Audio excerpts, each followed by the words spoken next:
High সবাই, কেমন আছো? আশা করছি ভালোই আছো। সকাল সকাল ঘুম থেকে উঠে গুটি পাওয়া হবে চলে গেলাম। রাস্তাটা কি সুন্দর, রাস্তাতে হেঁটে হেঁটে যাচ্ছি। হেঁটে হেঁটে নয়, ভেবেলাম সাইকেল নিয়ে যাচ্ছি, একটু মজা করে নিলাম তোমাদের সাথে।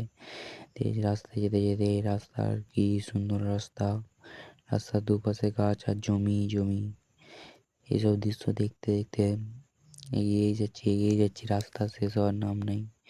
এগিয়েই যাচ্ছি, এখন রাস্তা শেষ হচ্ছে না। আস্তে শেষ হলেই হয়ে যাবে আমাদের গুটি পাওয়া হবে এবারে। গুটি এবারে হয়ে যাবে। গুটির কাছে এসে দেখছি এখনও গাড়ি লাগেনি। গাড়ি কখন লাগবে তার কোনো পাত্তাই নাই। কখন গাড়ি লাগবে, বসেই আছি, ভালো লাগেনি। এবারে দাঁড়িয়ে আছি, কোনো গাড়ি আসার নাম নেই। ট্র্যাক্টর কখন আসবে, কখন লোড হবে, যেমন দিয়ে আর ভালো লাগেনি। এবারে মাথায় হাত দিয়ে বসে পড়লাম, মন খারাপ। আর কিছু তো করার নাই, বসে থাকতেই হবে। আশা করছি ভালো থাকো, তোমরাও ভালো থাকো। Tata, bye bye, bye bye bye.